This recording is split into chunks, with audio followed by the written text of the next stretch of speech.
지난 시간에는 예수님의 빈 무덤과 연관된 이야기를 들려드렸습니다. 이미 언급한 것처럼 놀랍게도 제자들은 예수님이 십자가에 못 박힌 그 자리, 즉 예루살렘에서 예수님의 부활 소식을 전했습니다. 이것은 자살행위입니다. 뭔가 캥기거나 두려우면 절대 그렇게 하지 않죠. 그 당시에 종교의 자유가 없는 엄격한 유대교 사회에서 이단을 만들 수도 없고 만들 이유도 없지만 자기들이 조작해낸 부활이라는 가짜뉴스로 이단을 만들고 싶으면 저 변방의 갈릴리 끄트머리 정도에서 시작할 수는 있었겠죠. 근데 제자들은 원수들이 득실거리고 예수님의 무덤이 있는 예루살렘에서부터 전도를 시작했습니다. 더 놀라운 것은 수많은 유대인들이 그 소식에 호응해서 예루살렘 인구의 거의 반이 믿게 되었습니다. 있을 수 없는 일이 일어난 것이죠. 그럼에도 불구하고 반대자들과 권력자들은 이 흐름에 별다른 브레이크를 걸지 못했습니다. 무덤을 열어서 예수님의 시체를 공개하면 끝일 텐데 그러지 않았던 것이죠. 아니 못했던 거죠. 사실 그들뿐 아니라 기독교 역사 2000년간 그 누구도 예수님의 빈 무덤을 제대로 부정하지 못했습니다. 빈 무덤을 설명하기 위해 기절설, 환각설 같은 이론을 만들어내었지만 전부 말이 안 되는 억지 설명이라 오히려 예수님 부활의 사실성을 더 부각시키는 역효과를 내었을 따름이었죠. 이와 연관하여 캘리포니아 법정 변호사 협회의 회장을 맡았던 톰 앤더슨은 이런 말을 했습니다. 너무나 잘 알려진 사건이니만큼 단 한 명의 역사학자나 증인 또는 반대주의자라도 그리스도의 시신을 보았다고 기록하는 게 합당하다고 생각하지 않으십니까? 부활에 대한 증언에 관련된 역사의 침묵은 너무나 조용합니다. 왜 그렇게 조용할까요? 이유는 자명합니다. 무덤은 비어 있었고 시신은 없었기 때문이죠. 부원에서 빈 무덤과 연관하여 한 가지만 더 이야기하고 갈 것은 1세기 기독교의 가장 위대한 지도자였던 사도 바울의 예수님의 무덤에 대한 언급입니다. 그것은 그가 1세기 그리스의 고린도 지역에 개척했던 교회에 쓴 편지에 나와 있습니다. 나도 전해받은 중요한 것을 여러분에게 전해드렸습니다. 그것은 곧 그리스도께서 성경대로 우리 죄를 위하여 죽으셨다는 것과 무덤에 묻히셨다는 것과 성경대로 사흘날에 살아나셨다는 것과. 바울은 그냥 죽었다가 살아났다고 말하지 않고 무덤에 묻히셨다가 살아났다고 합니다. 그 말은 무덤이 비게 되었음을 시사하지요. 왜 굳이 무덤에 묻혔다는 말을 집어넣었을까요? 그걸 빼도 내용 전개에 아무 문제가 없는데 왜 넣었을까요? 실제로 무덤이 비어 있었고 그 빈 무덤에 대한 자신이 있었기 때문입니다.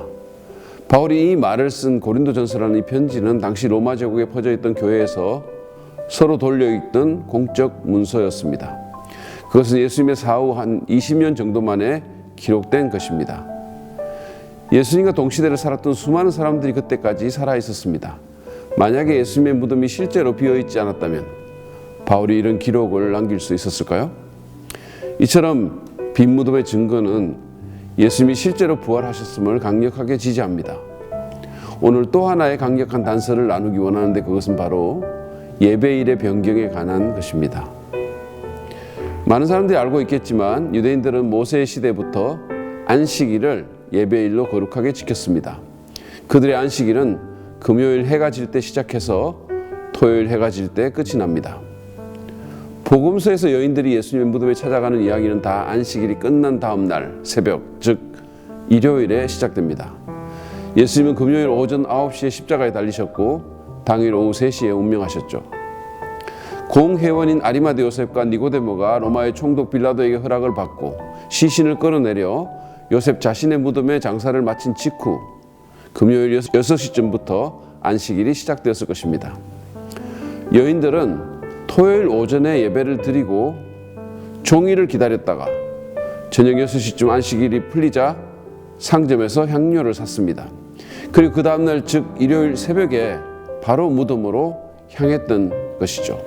그들은 예수님을 너무 사랑했기 때문에 정말 만사를 다 제쳐놓고 무덤에 가고 싶었지만 안식일을 지키기 위해 하루를 그대로 보낸 것입니다. 안식일은 유대인인 그들에게 그만큼 성스러웠습니다. 사실 토요일 안식일은 유대인들이 모세 이후 1500년간 쉼과 예배의 날로 지켜온 만큼 그들로선 그것이 없는 삶을 상상하기 힘들 정도였을 것입니다. 거기다 이 날을 지키는 것은 하나님과 언약을 맺은 언약 백성의 표지였고 하나님의 가장 중요한 명령에 대한 순종이었죠. 그런데 이 성스럽고 오랜 전통이 깨어져 버렸습니다. 적어도 일단의 유대인들은 그것을 깨뜨렸습니다. 상상하기 힘든 일이 벌어진 것입니다. 잘 알려진 것처럼 유대인이 주축이 되었던 초대 교회는 예배일을 일요일로 바꾸어 버렸습니다. 처음에는 전통적 안식일인 토요일에도 모이고 일요일에도 모이다가 점차 토요일에서 이탈하여 일요일 예배로 정착이 된 것이죠. 왜 그랬을까요? 무엇이 이런 변화를 만들었을까요? 이것은 그야말로 혁명적인 변화입니다. 거기다 당시 일요일은 요즘처럼 공휴일이 아니었습니다. 일요일이 공휴일이 된 것은 예수님의 죽음 후 수백 년이 지난 4세기에 로마 황제 칸스탄틴이 기독교를 받아들이면서 그렇게 된 것입니다. 그전까지는 평일이었죠. 다시 말해 현실적으로 모이기가 쉽지 않은 날이었다는 말입니다. 생각해 보십시오. 쉬는 날이 있는데 그날 말고 다른 날 예배하러 모이자고 하면 잘 모일까요?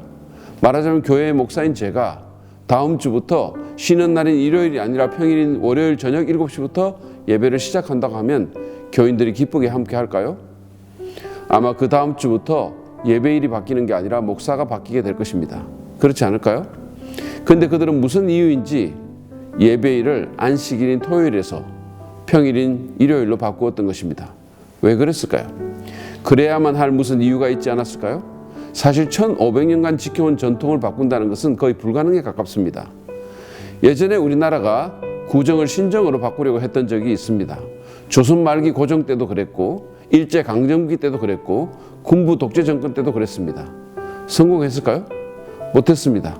막강한 권력도 신성한 날에 대한 우리의 오랜 전통을 바꾸지 못했습니다. 근데 왜 초대교회의 지도자였던 유대인들, 즉 12사도와 예수님의 육신적 동생인 야고보와 사도 바울, 그리고 초대교회에 소속된 수많은 유대인들은 토요 안식일에서 일요일로 예배일을 바꾸는 동의했을까요? 어떤 경천동지할 특별한 일이 아니면 그러지 않았을 것이고 그럴 수도 없었을 것입니다. 그렇다면 그게 무엇일까요? 그것은 바로 일요일에 예수님이 부활하셨기 때문입니다. 그 외에는 다른 어떤 걸로도 설명이 안 됩니다.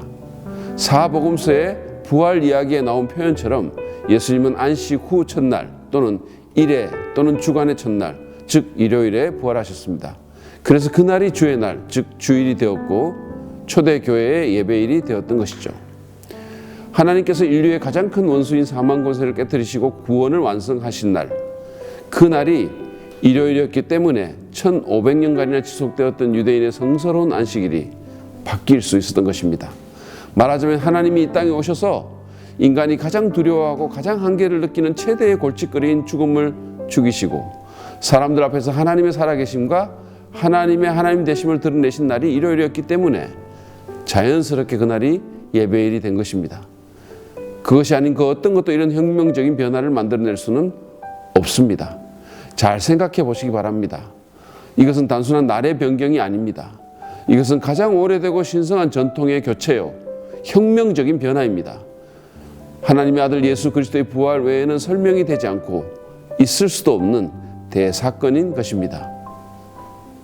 이제 토요일에서 일요일로 예배일이 바뀐 것이 예수님의 부활과 무슨 상관이 있는지, 그리고 특별히 그것이 왜 예수님의 부활에 대한 강력한 증거가 되는지 좀 이해가 되시나요? 그러기를 바랍니다. 그럴 수도 있겠구나라고 생각하신 분은 다음에 또 다른 부활의 증거를 제시하려고 하니 기대해 주시기 바랍니다. 오늘 내용이 조금이라도 도움이 되셨다면 구독과 좋아요를 눌러주십시오.